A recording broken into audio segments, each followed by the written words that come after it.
Добро пожаловать в город Тайшет Иркутской области. Здесь же начинается длинный путь по Байкало-Амурской железной дороге, или, как более известной, Байкало-Амурской магистрали БАМ. Тайшет в принципе является крупным узлом железных дорог. Через него проходит Транссиб. С него начинается БАМ, его нулевой километр. И также от него отходит Юж-Сиб на запад.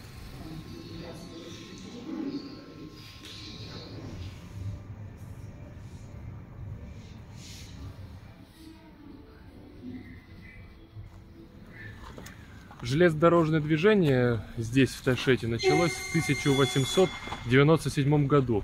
Первая же станция появилась в 1899, паровозное депо в 1904, а современное здание появилось в 1974 году.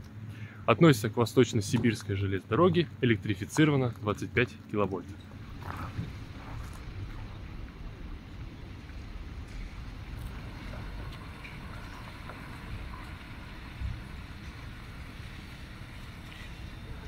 Производится по пешеходному мосту. Хождение по путям запрещено.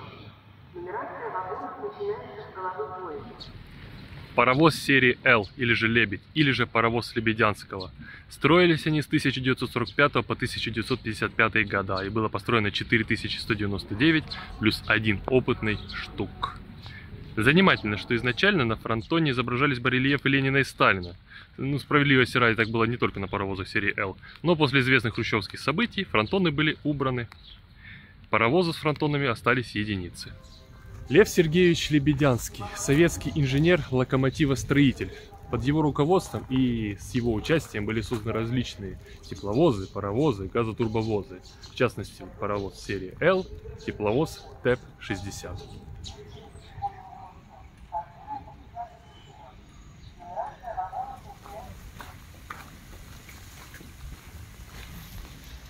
Среди дореволюционных зданий и сооружений, которых не сильно много сохранилось в городе, качественно выделяется водонапорная башня, построенная в 1906 году.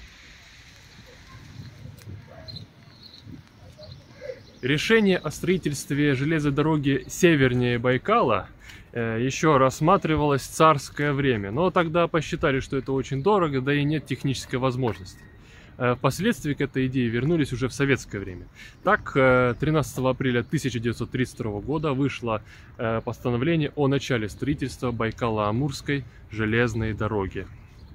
Но вследствие некоторых событий, в частности, например, войны Великой Отечественной, разные участки нынешнего БАМа строились в разное время. Так, например, от Тайшета до Усть-Кута железная дорога была построена в 1951 году. От Комсомольска на Амуре до Советской гавани в 1945. А путь между Усть-Кутом и Комсомольском на Амуре был построен в 1989 году. Открыто было сквозное движение, не считая, конечно же, Северомуйского тоннеля.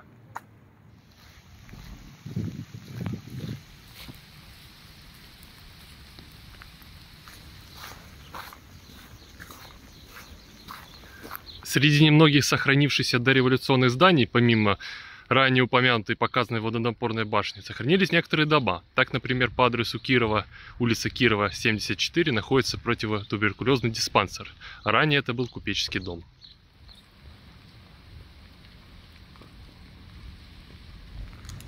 Уже второй Ильич за сегодня в этом небольшом городке. Но и погода сегодня тоже не очень радует. Дождь. В любом случае, город Тайшет был образован в 1897 году как поселок, как пристанционный поселок при строящейся Транссибирской железной дороге будущей, Сибирском пути. В 1938 году Тайшет стал городом. Основное, чем живет этот город, это лесозаготовка, железная дорога, естественно, и недавно открывшийся алюминиевый завод.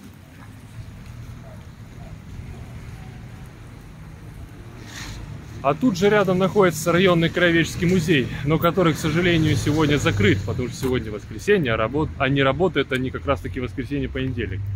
Но по тому описанию, которое я нашел, там должно быть про Великую Отечественную войну, немножечко что-то до революции. Но самое интересное для меня было бы это, конечно, про баб. Но, увы, сегодня он закрыт.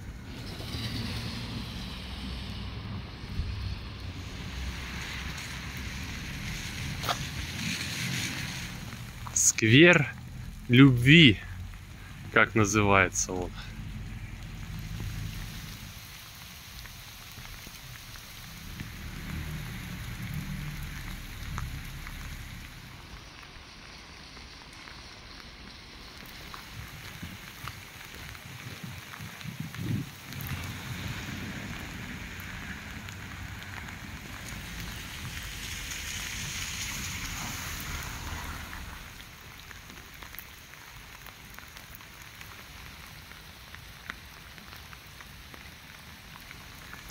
Еще один знаковый дом. Дом, в котором жил соратник Ленина в ссылке. Теодорович Иван Адольфович.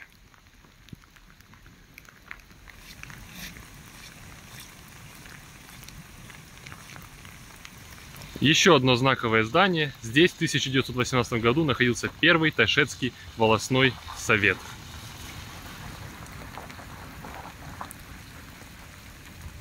Погода, конечно, совсем не радует сегодня. Пришлось срочно идти на вокзал и там немножечко подсыхать, просыхать. Но зато скинул вещи, рюкзак в частности. Накинул свою накидку еще дополнительно. Хотя, судя по тому, что есть сейчас и потому, что будет дальше, наверное, это уже не имеет смысла. Видимо, дождя не будет. Хотя, может быть, и будет. Кто его знает. Погода не очень предсказуема, достаточно изменчива.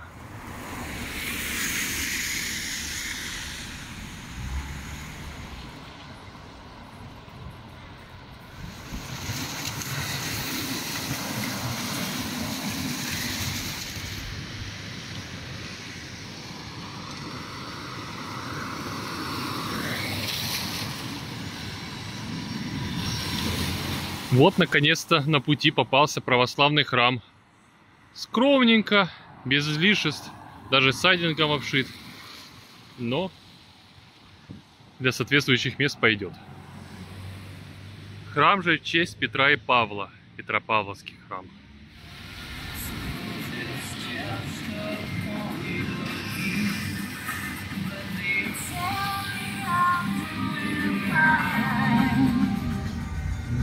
Русал.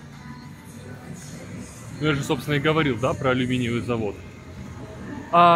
Собственно, Центральный парк культуры и отдыха здесь, в городе Тайшет. Основан он был уже в послевоенное время. И в целом, как можно видеть, благоустроенный, как и сейчас, как и должен быть, так и сейчас он является, судя по всему, известным и популярным местом для отдыха. Да, еще здесь у меня есть информация, что где-то посажены сосны и березы комсомольцами в 50-х годах. Впрочем, мы сейчас находимся в Сибири, отъехать чуть-чуть дальше, там будет тайга, и так на скидку сложно определить, какая же из этих сосен или какая же из этих берез была посажена теми самыми комсомольцами.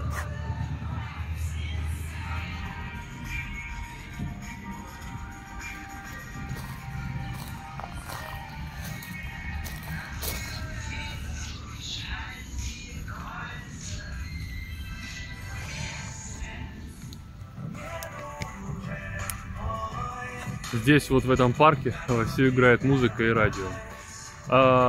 Любопытный факт, то, что здесь ранее находилось кладбище на территории этого парка. Когда это кладбище образовывалось, то эта территория была за поселением. А со временем поселение разрасталось, и кладбище вошло в городскую черту.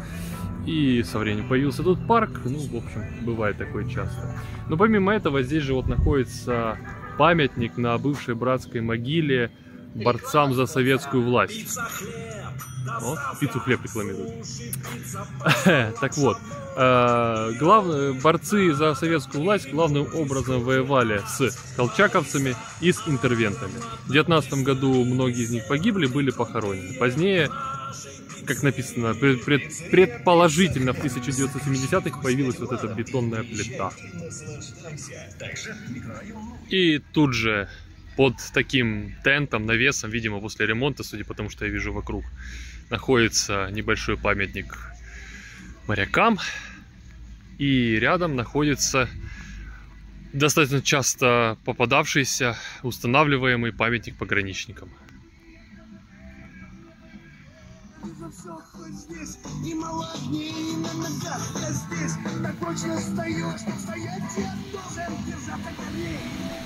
Мостик над центральным входом.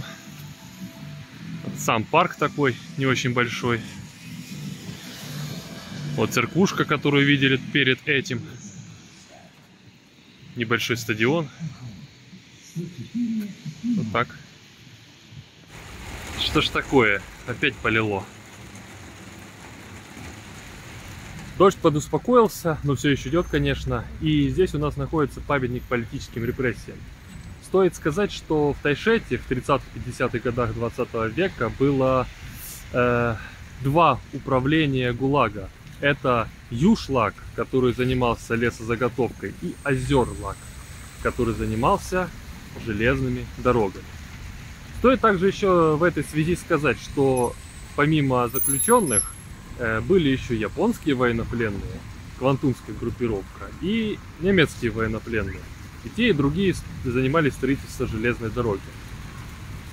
Строили военнопленные дорогу до 1955 года.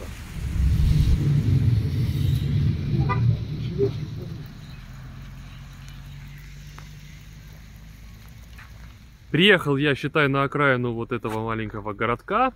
И здесь за мной находится памятник Ивану Андреевичу Бичу по кличке Таежный. Получается, более известный как Бич Таежный. Участник гражданской войны, участник боев с колчаковцами и наиболее известен тем, что он подрывал эшелоны поездов на участке Тайшет-Тулун. Попал в плен к белым. После пыток в 1919 году был повешен. Тут же вот улица в честь Ивана Бича. Школа. И вот небольшой памятник. Как видим, 22 год. Ну, думаю, все мы понимаем, какие события этому предшествовали.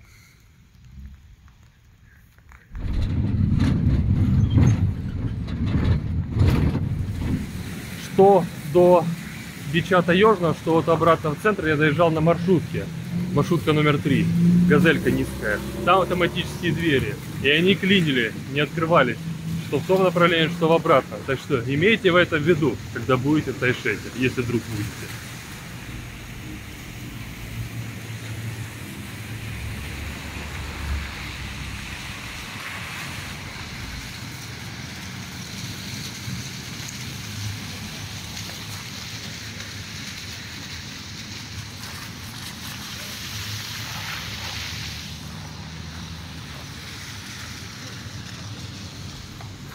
Дом культуры железнодорожников. В цветах РЖД, все как надо. После ремонта, правда, с сайдингом, да? Но, впрочем, здесь, в Тайшете, очень много завязано на железнодороге по объективным причинам. И дом отдыха локомотивной бригады отдельные, постоянные бигборды с рекламой того, что давайте строить БАМ 2.0. Ну и в целом, как я и в самом начале говорил, этот город, а до этого этот поселок появился благодаря железной дороге.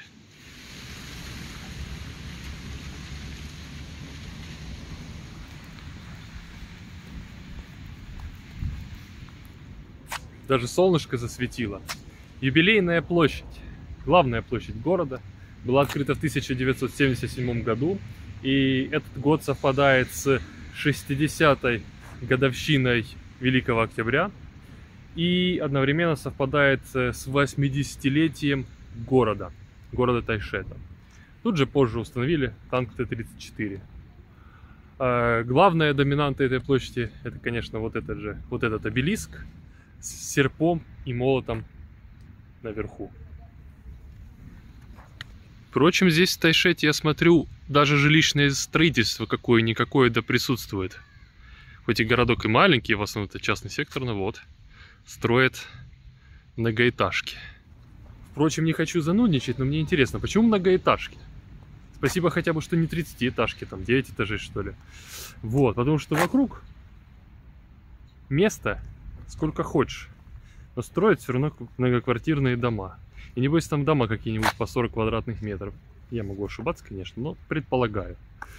Это, конечно, немножечко не в тему, но мне недавно попадалось такое мнение, что проблемы с демографией в том числе связаны с тем, что люди, покупая какие-нибудь там маленькие однушки, однокомнатные квартиры или квартиры-студии, живут там по факту на небольшой площади.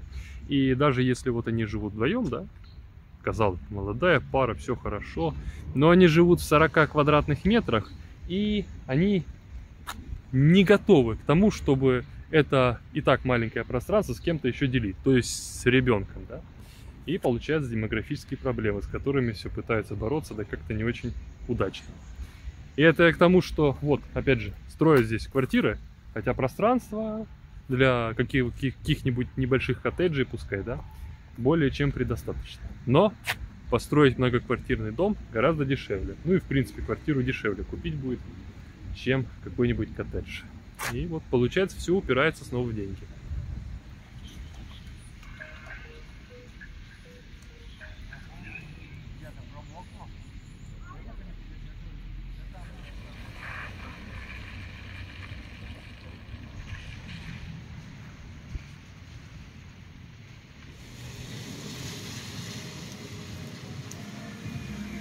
От храм попомпезнее. Храм всех скорбящих радость. Ну, или еще строится, или достраивается, или одно из двух.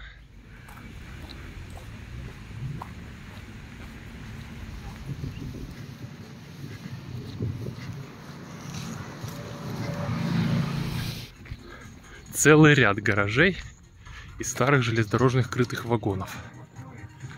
Еще постоянно у кого-нибудь доиграет музыка.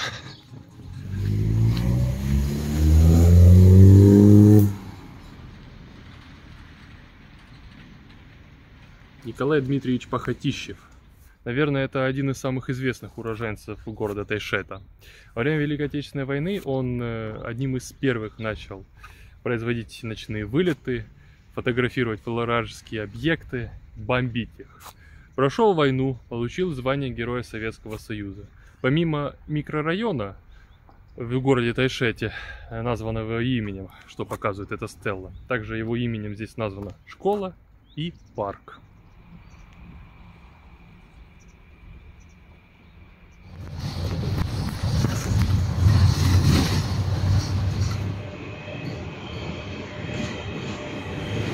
Снова железная дорога. Все крутится вокруг нее. В целом я обошел в Тайшете практически все, что хотел, кроме одного места. Река Тайшетка. Я до нее не дошел, к сожалению, из-за непогоды, поэтому скажу так, что, собственно, наименование Тайшет произошло от наименования реки Тайшетка. В свою очередь, Тайшетка означает, согласно этимологии, вообще два противоположных смысла. По одному источнику это может быть холодная река, а по другому источнику теплая вода. И что из этого правда, пойди разбери. А сам Тайшет — маленький город Иркутской области, потерявшийся где-то среди бескрайней тайги и бескрайних железных дорог, с убитейшими, конечно, дорогами, автомобильными дорогами, я имею в виду, кроме нескольких улиц по центру. Большой город, в общем. Что ж, а мы двигаем дальше.